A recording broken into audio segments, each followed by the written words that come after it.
तेबे दर्शक बंधु वेस्टइंडिज विपक्ष अहमदाबाद टेस्ट मैच रे जसप्रीत बुमराह चमत्कार प्रदर्शन करथिले। बुमराह वेस्टइंडिज इनिंग्स समय रे घातक बॉलिंग करथिले एवं 3टी विकेट नेथिले। से तांको घातक बॉलिंग द्वारा 2 जण बैट्समैन मानकू बोल्ड करथिले। तेबे 2 जण बैट्समैन को बोल्ड करी बुमराह एक स्वतंत्र रेकर्ड सृष्टि करिसेंती। तेबे बुमराह 2025 मसीह सर्वाधिक बैट्समैन मानकू बोल्ड करथिबा नंबर 1 बॉलर होइछंती। तेबे एही वर्ष बुमराह टेस्ट क्रिकेट रे 12 जण बैट्समैन को बोल्ड करिसेंती।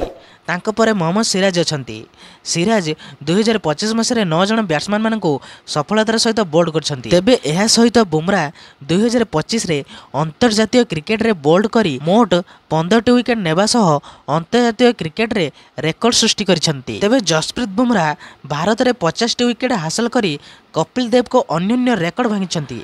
भारत रे 50टी टेस्ट विकेट हासिल करियारे बुमराह कपिल देव को पछरे पकाइछंती। कपिल देव तांको क्यारियर रे 25टी इनिंग्स नै 50टी टेस्ट विकेट हासिल करछंती।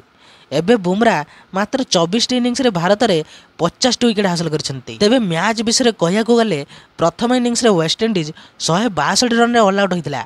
भारत पई सिराज 4टी विकेट नैथिले जेतेबेले कि बुमराह 3टी विकेट नैथिले। तेबे कुलदीप यादव एवं वाशिंगटन सुंदर प्रत्येक गोटिए विकेट नैथिले। तेबे एही भली प्रकार वीडियो देखा पई आपण माने एही चैनल को सब्सक्राइब कर दियंतु एवं बेल आइकन दबे दियंतु, कारण एही भली प्रकार वीडियो आपण माने एही चैनल देखिया को पाइबे।